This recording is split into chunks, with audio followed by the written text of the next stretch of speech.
수요일 7시 10분 그녀가 영어 학원에 있겠네? 조금 더 기다렸다가 8시 조금 넘어서 톡 넣어봐야겠다 이러고 있다니까요. 이 수준이면 안달이 난 정도가 아니라 정신적으로 세뇌가 당해 있는 거죠.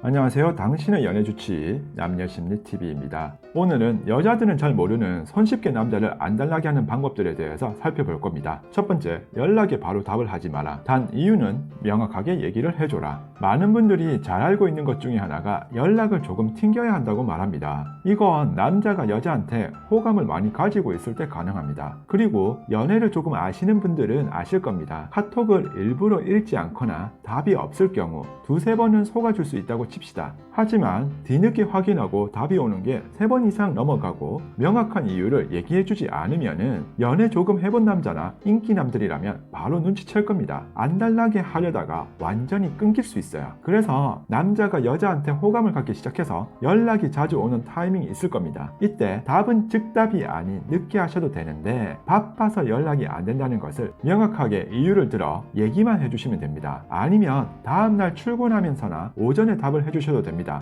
피곤해서 집에 와서 씻고 뻗었는데 바로 잠들었다고 하면 됩니다. 남자는 밤새 연락에 답이 없다며 씩씩거리며 안달이 나 있다가도 아침에 문자나 톡 하나 받고 금세 또 마음이 풀어집니다. 이런 식으로 한두 템포 늦게 답을 하시면 됩니다. 단 늦어도 선톡에 답은 반드시 해주셔야 합니다. 이걸 무시하고 답을 하지 않으면은 남자는 자신한테 관심 없다고 받아들이고 바로 연락을 끊을 수도 있으니 답변은 꼭 해주셔야 합니다. 남자가 여자한테 연락을 하는 경우 늦게 답을 하되 일하고 있었다, 수업 중이었다, 회의나 스터디 중이었다, 엄마랑 대화 중이었다 이런 식으로 이유만 얘기해 주신다면 남자분은 자신을 싫어한다거나 밀당을 하는 사실을 전혀 인지 못하고 계속 안달이 난 상태로 있을 겁니다. 두 번째, 나의 스케줄을 자연스럽게 알게 하라. 저녁에 연락이 오면 학원 수업 중이었다며 월수금 7시는 영어 학원을 다닌다고 얘기를 해주면 됩니다. 화목 8시는 제과제빵을 배운다라거나 PT를 받는다고 하셔도 됩니다. 그래서 9시 조금 넘어 연락이 온다면 운동 끝나고 씻고 있었다라거나 제과제빵 뒷정리 청소하느라 폰을 못 봤다고 살짝 밀어내시면 됩니다. 남자는 월수금 저녁만 되면 안달나기 시작합니다. 시계를 보면 지금은 그녀가 영어 학원에서 수업을 하고 있겠구나 이런 식으로 어느 순간 시계를 보게 되면 요일과 시간이 남자의 시간이 아닌 여자의 시간이 되어 있는 자신을 발견하게 됩니다. 예를 들어 우리가 우연히 시계 보면서 수요일 10시가 되면 오늘 어떤 드라마 할 시간이다 빨리 TV 틀어봐 이것과 마찬가지로 시계를 쳐다보면 수요일 7시 10분 그녀가 영어 학원에 있겠네? 조금 더 기다렸다가 8시 조금 넘어서 톡 넣어봐야겠다 이러고 있다니까요. 이 수준이면 안달이 난 정도가 아니라 정신적으로 세뇌가 당해 있는 거죠. 알게 된 지 조금 더 지나면 오늘 제과제빵에서는 뭐 배우셨어요? 이런 질문을 한다면은 남자는 자연스레 여자의 일주일 스케줄을 다 알고 있다는 거고 여자분을 확실히 좋아하고 있다는 증거가 되겠죠. 세 번째, 스킨십은 응하지 마라. 사귀지 않고서는 손잡는 것도 응하지 마세요. 썸은 어디까지나 썸이지 공식 남자친구와 여자친구 사이가 아닙니다. 썸 관계에서 손잡는 것을 오케이 해버리면 남자가 여자도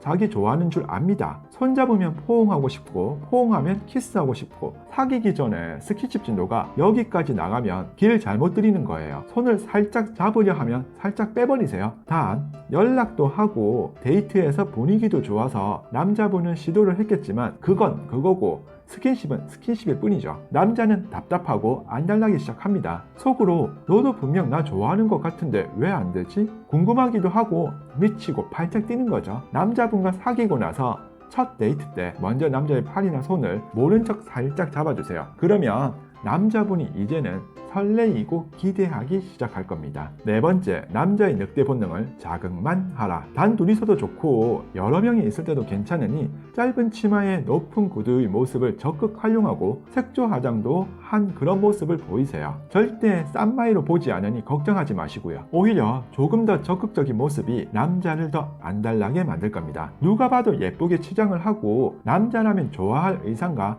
화장이라서 다른 남자가 먼저 접근할까봐 걱정이고 안달나기 시작할 겁니다. 밤에 생각이 당연히 날 거고요. 이런 의상과 화장의 모습을 연속 2번만 보여주시고 아무 일도 없었다는 듯 편하게 대해주시면 됩니다. 여기서 주의할 점이라면은 이런 모습으로 술자리를 가지시면 안 됩니다. 남자의 늑대 본능이 나와서 이를 그르칠 수도 있고 여자분도 술에 취해 넘어가면 안 되니까요. 목적은 어디까지나 안달나기까지입니다. 다섯 번째, 치고 빠지기. 다른 이성이 있을 때 쓸 수 있는 방법인데 학교에서나 동호회, 모임 등에서 만난 남자분이라면 가볍게 목표의 대상인 남자에게 구체적인 칭찬을 해주시면 됩니다. 물론 앞에서 말씀드린 옷차림과 화장도 예쁘게 하고 있으시면 효과가 배가 되겠죠. 오빠 왜 이렇게 잘생겨졌어요? 오늘 수트 입으시니까 잘 어울리시네요. 이렇게 농담처럼 가볍게 던지되 말은 확실하게 전달하셔야 합니다. 목표의 남자와는 딱 여기까지 대화만 하시고 이후 서로 일부러 옆에 앉거나 대화하지 마세요. 오히려 피하셔도 됩니다. 그리고 다른 남자들과 더 함께하고 더 오랜 시간을 보내시면 됩니다. 목표의 남자는 속으로 얘 뭐지? 나한테 관심 있는 거 아니었어? 생각과 함께 다른 남자와 웃고 떠드는 모습까지 질투심과 함께 안달나기 시작할 겁니다. 덤으로 관심 없었던 함께 웃고 떠들었던 목표로 생각하지 않았던 그 남자도 여자분께 관심을 가지게 될 테니 일석이조가 되겠죠. 지금까지 5가지 방법을 살펴보았는데요. 이렇게 하시면 남자라면 당신이 계속 생각날 테고 입을 킥하면서 안달나서 몸부림칠 겁니다. 오늘의 한 줄평. 남자가 안달나면 여자의 시간이 남자의 시간이 되어 있다.